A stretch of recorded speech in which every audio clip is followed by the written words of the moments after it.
Hey, what's up mga kaballers? Maligayang pagbabalik sa aking channel. Halina't pag-usapan natin ang balitang Kyle Kuzma sa Warriors trade pabigla. At ang balitang Looney Walker, balik Lakers, habol pa. Tara na't pag-usapan natin yan dito sa Basketball Hotshots.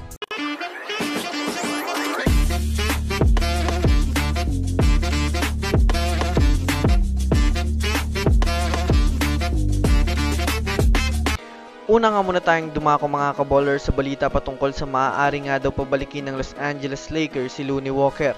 Well, alam naman nga po natin mga kaballers na hindi pa nga po nakakakuha ang Lakers ng panibagong player ngayon. Mga kaballers, ito ay dahil na rin naman sa hirap nga po silang piliin ng mga player kahit may maganda silang offer.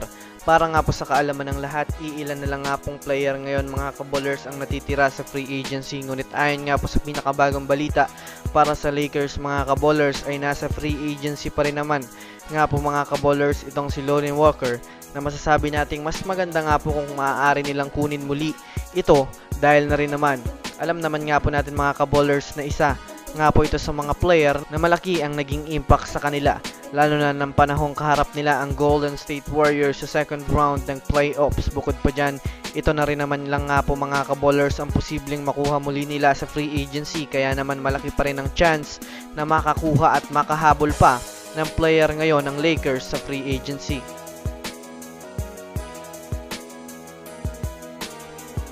Samantala, dumako naman tayo mga kaballers sa balita patungkol sa trade ni Kyle Kuzma sa Golden State Warriors.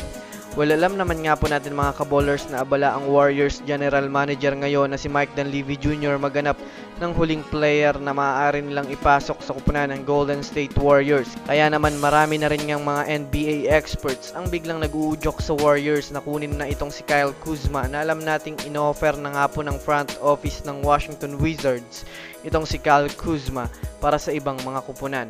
Kumbaga mga kaballers, maaari na nga pong mag-offer ang Warriors sa Washington Wizards. Kung susumadayan natin mga kaballers, madali na lang nga po sa Warriors na makuha si Kyle Kuzma, lalo pat mayroon pa rin naman nga silang sapat na assets na para makakuha ng isa pang manlalaro.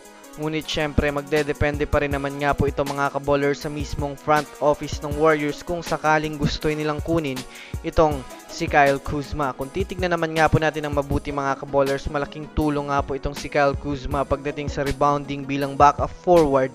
Bukod pa dyan, magaling rin naman nga po ito mga kaballers magtala ng puntos na masasabi nating malaking tulong ito para sa opensa ng Warriors sa susunod na season.